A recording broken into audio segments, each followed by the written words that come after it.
Hello spirits.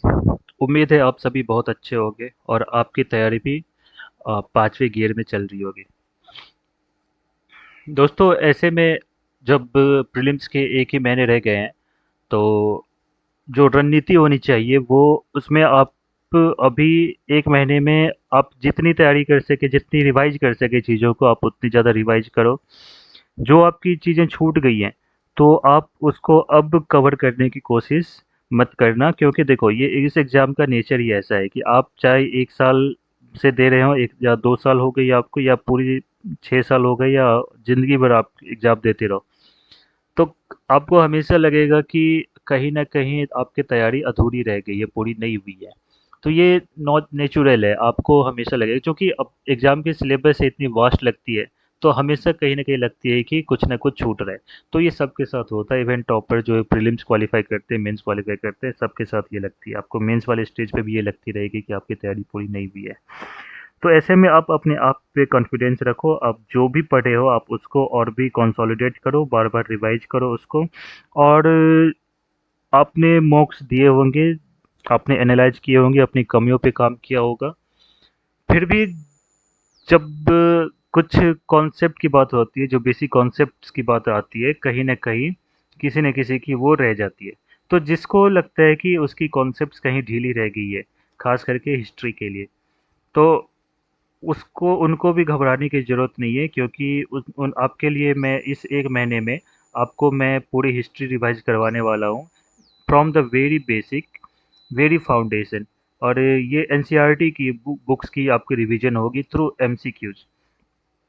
क्योंकि देखो UPSC में ये पैटर्न देखी गई है कि यूपीएससी जिस जो क्वेश्चंस पूछती हैं, जो जिस लेवल की क्वेश्चन पूछती है, वो रिपीट होती हैं, अगले साल भी रिपीट होती है, वो लेवल रिपीट होती है। क्वेश्चंस रिपीट ना हो, बट लेवल जरूर रिपीट होती है। आप 2022-23 की क्वेश्चन देखो, आपको कहीं ना कहीं एक सिमिलैरिटी दिखेगी pattern. UPSC has fallen back into the conceptual clarity mode. तो आपकी वो पिछले साल 2024 वाले पेपर को आप एनालाइज करके आपने देखा होगा, तो आपको ज़्यादातर क्वेश्चंस कॉन्सेप्चुअल क्वेश्चंस दिखे होंगे, फंडामेंटल क्वेश्चंस दिखे होंगे, जहाँ पे उसने आपकी फंडामेंटल्स को टेस्ट किया था। उम्मीद ये लगाई जा रही है कि इस साल भी यूपीएससी सेम चीज़ आपकी कॉन्सेप्ट को ही चेक करेगी, और बेसिक क्वेश्चंस ही ज़्यादातर आपको देखने को मिलेंगे। पर इसकी कोई गारंटी भी नहीं है, क्योंकि UPSC is too much unpredictable. But फिर भी आप चाहे कॉन्सेप्चुअल पूछे या चाहे जैसे भी क्वेश्चन पूछें, ओके, फंडामेंटल तो आपकी क्लियर होनी ही चाहिए। तो इसलिए ये जो सीरीज होने वाली है, ये इस कुछ अगले 10-15 दिनों तक चलेगी। एनसीईआरटी की ये सीरीज होगी, और इसमें आपको रिवीजन करने का मौका दिया जाएगा, और हर एक अल्टरनेट डे में ये सेट लॉन्च की जाएगी, ये सेशन लाई जाएगी। कुछ ज़्यादा देर की नहीं, आधे से 1 घंटे मैक्सिमम, आधे या 1 घंटे की मैक्सिमम होगी सेशन। और इसमें आपकी एनसीईआरटी की book by book, topic by topic, chapter by chapter चीज़ें, जो भी कॉन्सेप्ट्स हैं, जो भी फैक्ट्स हैं, वो सभी कवर की जाएंगी एमसीक्यू के थ्रू। तो इससे आपको काफ़ी ज़्यादा फ़ायदा मिलने वाला है, और आप इसमें बने रहें। चूँकि ये एक रिकॉर्डेड लेक्चर होगी, इसलिए एमसीक्यू के लिए आपको टाइम नहीं दी जाएगी। अगर आपको सॉल्व करनी है, तो आप वीडियो को पॉज करके खुद में आंसर कर सकते हैं, सोच सकते हैं, एनालाइज कर सकते हैं। तो चलिए शुरू करते हैं ये सेशन। और ये जो आज की ये वीडियो है, वो क्लास 7th की एनसीईआरटी से ली गई है। क्लास 7th की एनसीईआरटी हम पहले शुरू करेंगे। अब चूँकि 6 की कर सकते थे, बट 7th की बुक मेरे हाथ पहले लगी थी, इसलिए मैंने 7th के ये जो डॉक्यूमेंट्स है 7th की बनाई है। तो एनसीईआरटी की ये पूरी तरह से होगी क्लास 7th की। तो आइए शुरू करते हैं हम अपनी इस सेशन को, एमसीक्यू के NCERT history MCQs. So the first question is, this Chola ruler is known for building the town of Thanjavur. Thanjavur के टाउन को थंजावुर और तंजौर बोलते हैं, मॉडर्न टाइम्स में थंजावुर को ही तंजौर बोलते हैं। यही तंजावुर है जहाँ पे बृहदेश्वर टेम्पल भी है। बृहदेश्वर टेम्पल आपने पढ़ा होगा, ये चोला डायनेस्टी में बृहदेश्वर टेम्पल है तंजौर में। But who is known for building the town of Thanjavur and a temple of goddess Nishumbha Sudini there. So Nishumbhasudini is another name of Devi Durga, goddess Durga की दूसरी नाम है निशुम्भसूदिनी. So which ruler has built this temple there in Thanjavur? So options in front of you are Aditya Karikalan, Vijayalaya, Vijayalaya, Rajaraj first and Rajendra first. The correct answer is option number B, Vijayalaya. Vijayalaya was the founder of Imperial Chola dynasty.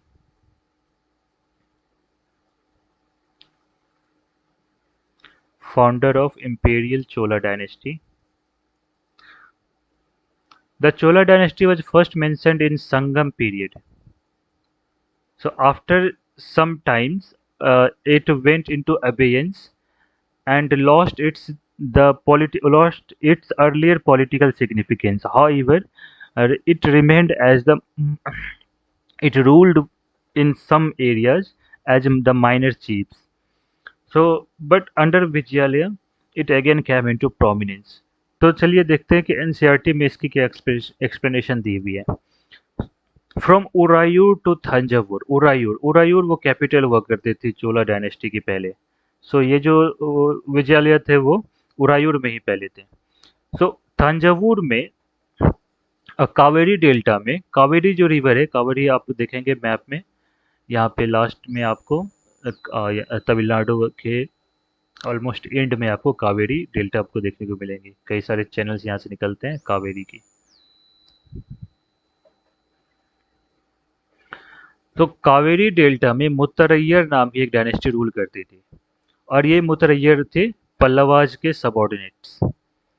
सो विजयालया जो उरायूर में rule कर रहे थे उन्होंने मुत्तरैयर से इस area को capture कर लिया, कावेरी डेल्टा को कैप्चर कर लिया. कावेरी डेल्टा काफ़ी फर्टाइल रीजन हुआ करती है.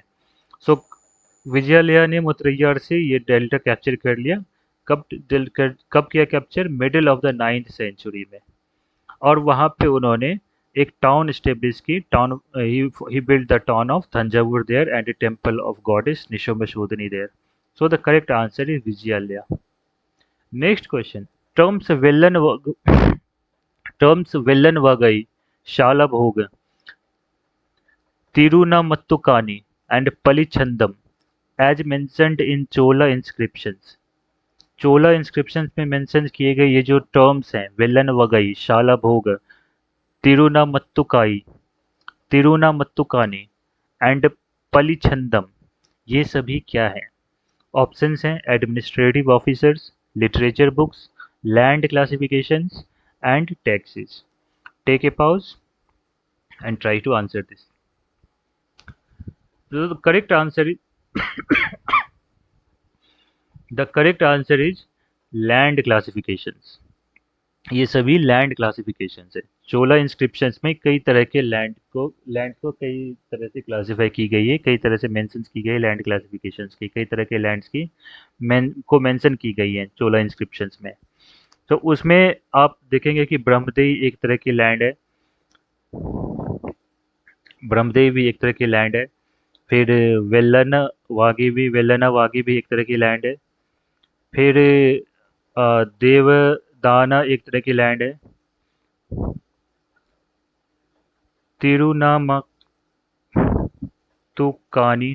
तिरुनामत्तुकानी भी लैंड है. और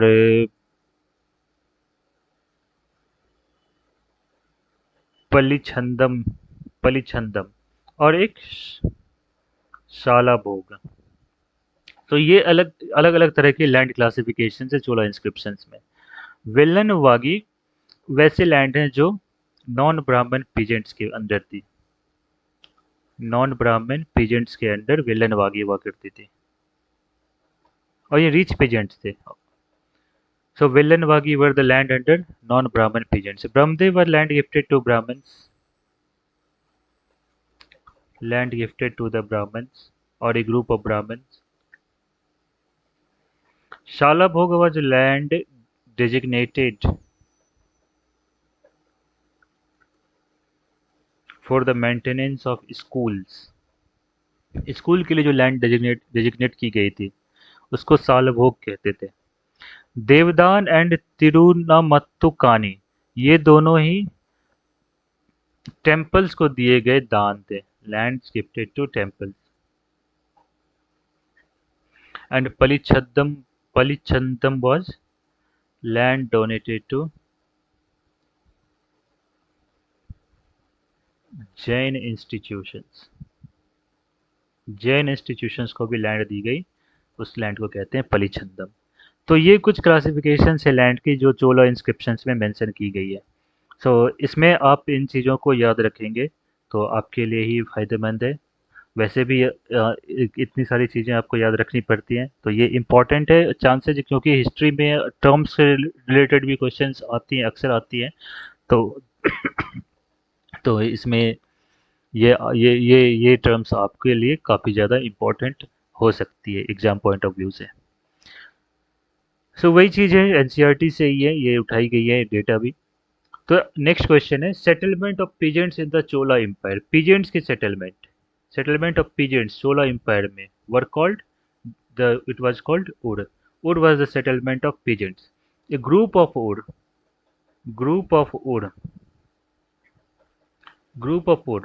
was called Nadu. Nadu was the group of Urs. Ur was the settlement of peasants.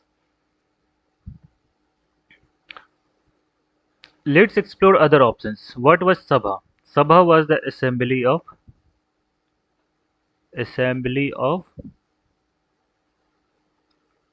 Brahman land owners. उससे पहले एक चीज देखते हैं, एक्सप्लेनेशन आप देख लेते हैं। The administration of the empire. How was the administration organised? Settlements of peasants known as Ud became prosperous with the spread of irrigation agriculture. Groups of villages formed larger units called Nadu. The village council and Nadu performed several administrative functions including dispensing of justice and collecting taxes. Rich peasants exercised considerable control over the affairs of the Nadu. Exercised considerable control over the affairs of Nadu under the supervision of the central Chola government.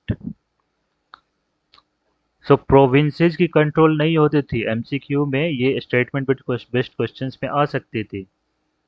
Nadu was supervised bye, इस चीज को आप ध्यान रखना, ये concept के लिए जरूरी है। Nadu was supervised directly by central government without the interference. So Nadu officers reported to central government, not the provincial governments. The Chola kings gave some rich land honors, titles like Muvendavelan, Arayyar, etc. So Muvendavelan and Arayyar, ये भी important terms हैं. So these were the titles given to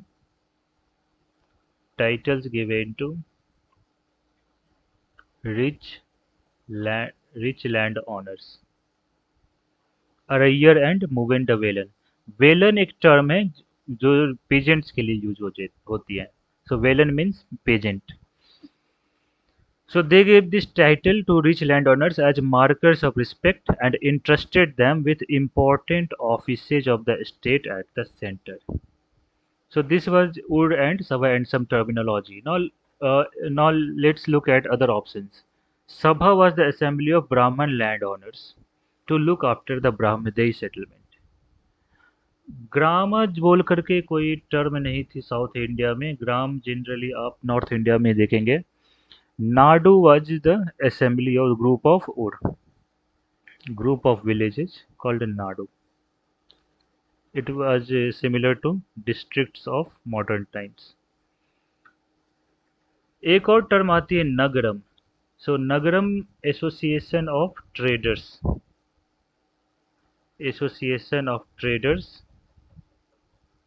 in towns were called Nagaram. Next question. Uttara Merur, a Brahmadehi settlement from Pallava time onwards, has an inscription which mentions about functioning of his sabha. In which state it is located? तो उत्तर Merur inscription काफ़ी famous है history में। तो उत्तर मेरूर खास करके south India के administration में। सो उत्तर मेरूर तमिलनाडु में एक जगह है। So answer is Tamil Nadu. So Tamil Nadu में एक जगह उत्तर मेरूर। तो उत्तर मेरूर को पहली बार पल्लवा किंग ने इसको एक ब्रह्मदेय सेटलमेंट डिक्लेयर किया।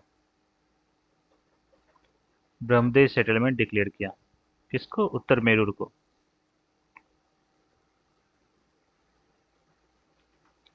उत्तर मेरूर एज ब्रह्मदेय सेटलमेंट। तो इसके बाद ये ब्रह्मदेव सेटलमेंट ही रही है। और इसमें इंस्क्रिप्शंस, कई सारे इंस्क्रिप्शंस पाए गए हैं जिसमें पल्लवा के बारे में भी मेंशनिंग है। पल्लवा के बाद आपको इसमें चोलाज के जब कैप्चर हो गई थी तो चोलाज भी यहाँ पे इंस्क्रिप्शन है, चोलाज के इंस्क्रिप्शंस में। चोलाज के बाद पांड्याज भी, जो बाद में के टाइम्स के पांड्याज आए थे, तो पांड्याज की भी यहाँ पे कैप्चर, पांड्याज ने भी इसी रीजन को रूल किया था, तो पांड्याज की भी इंस्क्रिप्शन है। पांड्याज के अलावा आपको भी आगे चल करके आपको दिख जाएंगे कई सारे इंस्क्रिप्शन है यहाँ पे। और जब डिफरेंट डायनेस्टीज ने, मिडिवल टाइम्स में भी डिफरेंट डायनेस्टीज ने यहाँ पे रूल किया है, उनके भी इंस्क्रिप्शन हैं। So Uttaramerur has been a significant city town or a settlement from uh, early medieval times। So Uttaramerur जो है उसमें एक फंक्शनिंग ऑफ सभा के बारे में कुछ है, उसमें मेंशन की गई कि सभा कैसे फंक्शन करती है। सभा क्या है? Sabha was the assembly of Brahmans land owner.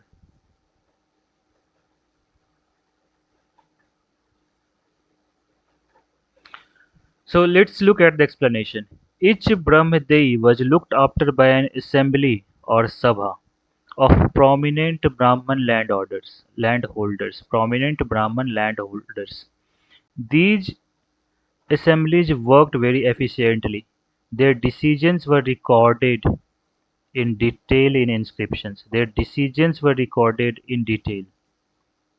Decisions were recorded in detail in inscriptions, often on the stone walls of temples. Association of traders, known as nagarams, also occasionally performed administrative functions in towns. Inscriptions from Uttara Merur in Chingalput district, Tamil Nadu, provide details of the way in which the sabha was organized. सभा किस तरह से organise की जाती थी, उनकी details उत्तर Merur inscription से हमें मिल जाती हैं। द सभा हैड सेपरेट कमिटीज, कई सारे कमिटीज थे सभा में। Sabha worked in two different committees, so there were many committees in sabha. And these committees were established to look after different matters, different functions, like कोई फंक्शंस हो सकते हैं जैसे कि गार्डन के लिए या टेम्पल एडमिनिस्ट्रेशन के लिए या सिविक फैसिलिटीज़ के लिए, इरिगेशन वर्क के लिए, तो कई सारे फंक्शंस हो सकते हैं। उन सारे फंक्शंस के लिए अलग अलग कमिटीज हुआ करती थी।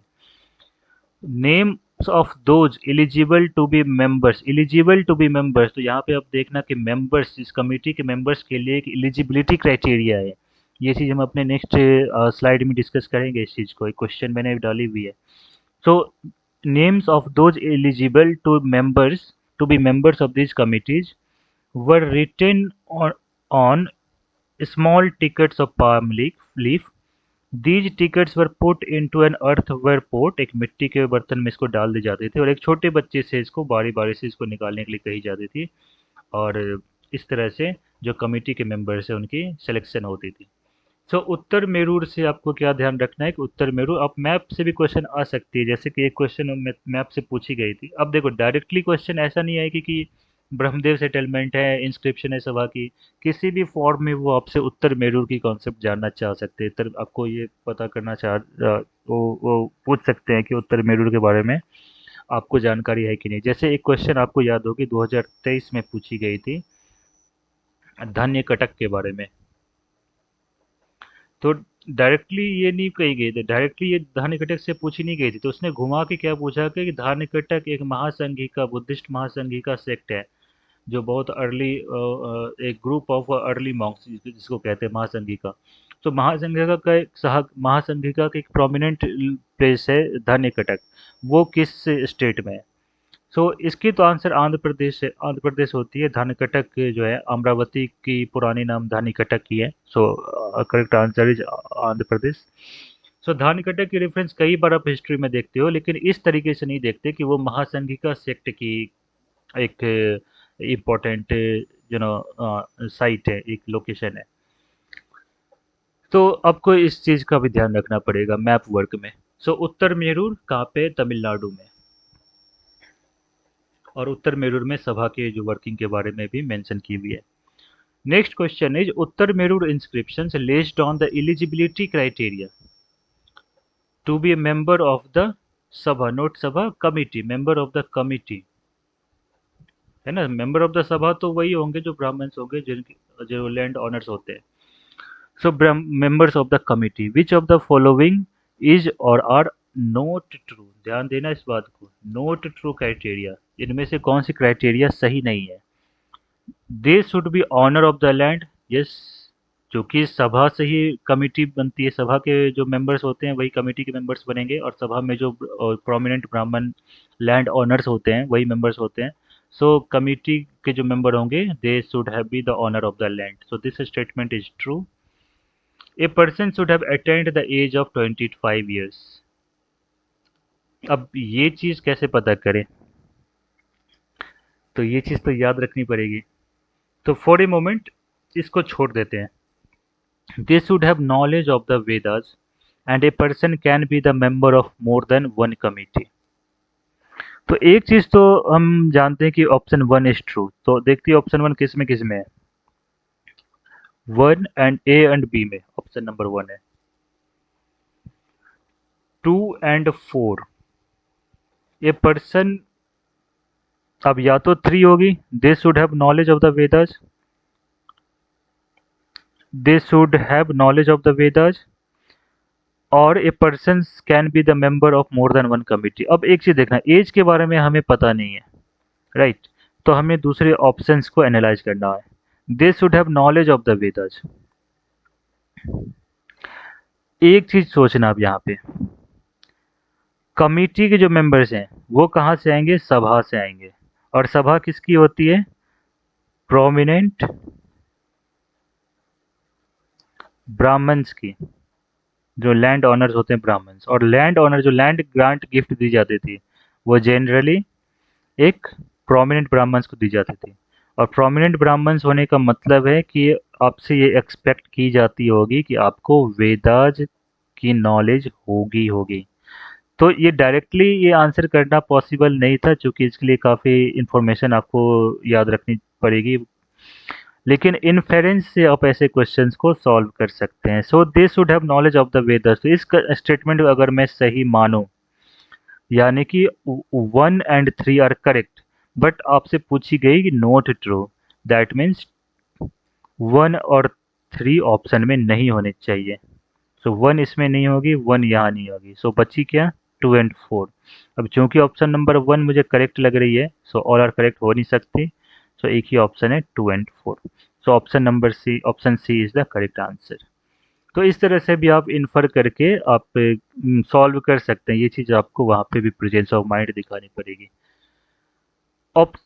सेकेंड ऑप्शन है कि a person should have attend the age of 25 years, so the correct age group was to be a member of the committee was 35 to 70 years age group,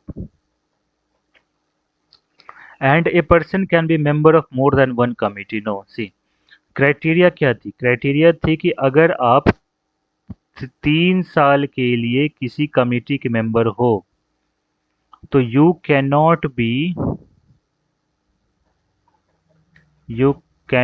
be a member of other committee. तो criteria ये थी, ये criteria नहीं थी कि आप एक से अधिक कमेटी के मेंबर्स हो सकते हो। क्राइटेरिया है कि you can't be member of other committee if you have been a member of committee for 3 years। So ये क्वेश्चन इंपॉर्टेंट क्वेश्चन हो जाती है, तो आप इसको ध्यान में रखेंगे इस चीज को। Next question is question number 6, Periya Puranam. Periya Puranam एक 12वीं सेंचुरी 12th सेंचुरी की टेक्स्ट है। It mentions about a social group which is considered outcast by Brahmins and other groups. What is the term used for the outcast group? Term used for outcast group, Periya Puranam. Periya Puranam एक 12th century में text को compile की गई है। कुछ text को compile करके पेरिया पुराणम लिखी गई है, कंपाइलेशन है ये टेक्स्ट। किस चीज की टेक्स्ट है, this was the text of Nayanar saints. Nayanar saints were the devotees of, they were the devotees of Shiva. Devotees of Vishnu were called Alvars. Alvars. तो भक्ति मूवमेंट में आप देखेंगे साउथ इंडिया में खास करके दो गॉड की भक्ति, दो भगवान की भक्ति काफी ज्यादा पॉपुलर हुई, शिवा एंड विष्णु। सो विष्णु के जो डिवोटीज थे उनको अलवर्स कहा गया और शिवा के जो डिवोटीज थे उसको नयनार्स या नयनमार्स कहा गया। तो नयनमार्स के जीवन के ऊपर में जो नयनार सेंट्स हैं उनके जीवन के ऊपर में जो भी टेक्स्ट लिखी गई हैं उन टेक्स्ट की कंपाइलेशन को पेरिया पुराणम कहते हैं और ये 12th सेंचुरी में लिखी गई। तो पेरिया पुराणम में एक सोशल ग्रुप, एक आउटकास्ट ग्रुप के बारे में जिक्र है। उस आउटकास्ट ग्रुप की क्वेश्चन है कि उस आउटकास्ट ग्रुप की क्या नाम है पेरिया पुराणम में। तो डायरेक्टली इसको भी अब अगर आप याद है, आपने पढ़ा है अच्छे से तो आपको याद है, बट अगर नहीं भी याद है तो चलिए इसको एक एनालाइज करते हैं ऑप्शंस को। अरैयर, अरैयर शायद आपको पिछले स्लाइड में एक दो स्लाइड पहले आपको याद होगा कि अरैयर एक इम्पॉर्टेंट टाइटल दी गई थी, प्रेस्टिजियस टाइटल दी गई थी। So Arayar cannot be the outcast group. So this is the wrong option. Vellalas, we don't know about Vellalas. Pulayas, we don't know about Pulayas.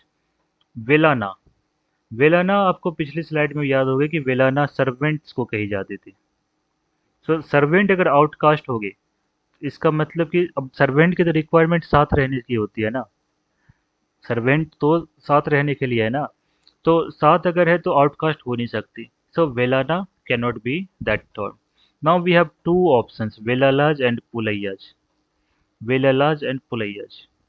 So we have come down to two options. That means we have 50% chances of marking the correct answer. So यहाँ पे अगर आपको नहीं भी पता है तो आप गेस कर सकते हैं यहाँ पे, क्योंकि वेललाज अगर आपने पढ़ा है चोला डायनेस्टी, चोला एम्पायर के बारे में पढ़ा है ठीक से, तो वेललाज एक अपर क्लास हुआ करती थी, अपर कास्ट या अपर क्लास ग्रुप हुआ करती थी। The correct answer is Pulaiyas. तो ये थोड़ी इंफॉर्मेटिव है और इम्पोर्टेंट भी है, क्योंकि टर्म बेस्ड क्वेश्चन है तो, और हिस्ट्री में यूपीएससी तो टर्म बेस्ड क्वेश्चन पूछती है, तो उस हिसाब से भी ये चीज़ इम्पोर्टेंट है। तो इसमें दो, ये चारों टर्म्स इम्पोर्टेंट है। अरैयर एक इम्पोर्टेंट टाइटल हुआ करती थी जो रिच लैंड ऑनर्स को दी जाते थे। वेललाज भी ब्राह्मण्स के ही समकक्ष है, जो समकक्ष एक ग्रुप थी, बहुत ही प्रेस्टिजियस ग्रुप है वेललाज। वेलाना सर्वेंट्स को कही जाती थी और Pulaiyas were the outcast group mentioned in Periya Purana. Question number 7.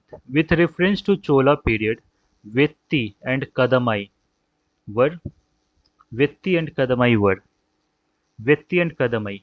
Options are landed class, rich merchants, taxes, or revenue officers. So Vetti and Kadamai were taxes. The Chola inscriptions mentions 400 different terms for taxes.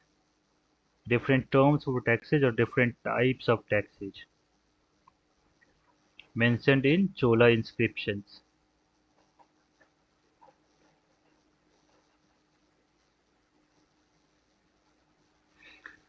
So जिसमें दो term जो वेत्ती and कदमई were frequently mentioned,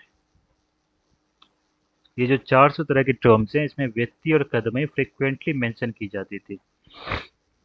So Vetti and Kadamai were taxes.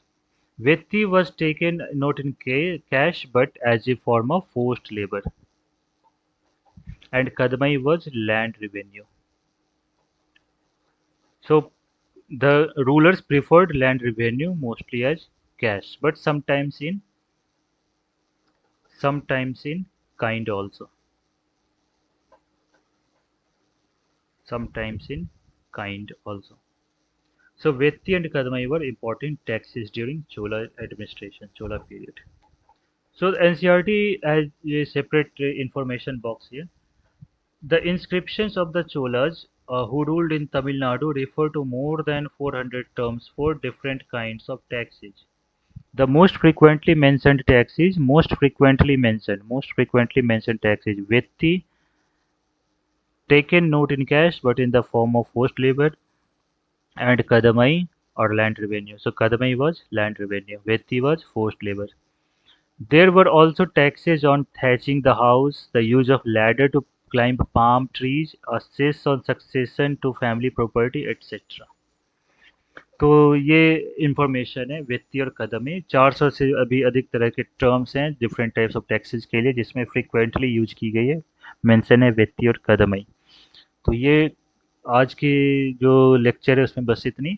एक question है अगर आपको आती है तो आप कमेंट सेक्शन में उसको मेंशन करेंगे आंसर देंगे कि जो व्यक्ति यहाँ पे फोर्स्ड लेबर कही जाती है राइट। तो नॉर्थ इंडिया में भी आपने देख पढ़ा होगा जब लेटर वैदिक पीरियड्स के later Vedic period onwards there was a forced labour in north India also. So what was that called? The forced labor called. So what is the northern counterpart of Vitti? That is the question. And one more question, आप ये भी आप answer कर सकते हैं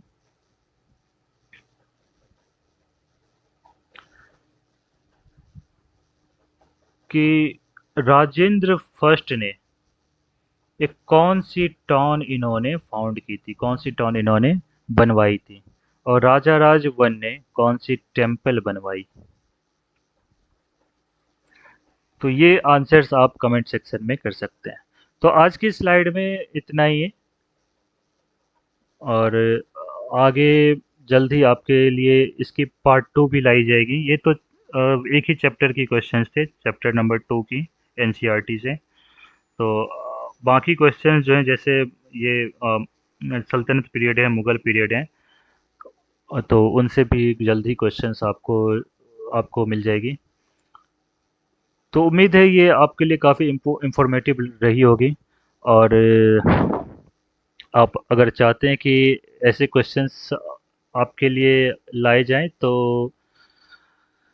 इस video को like करें और ज़्यादा से ज़्यादा लोगों के पास शेयर करें और subscribe to UPSC Chronicles. Thank you, see you in the next lecture.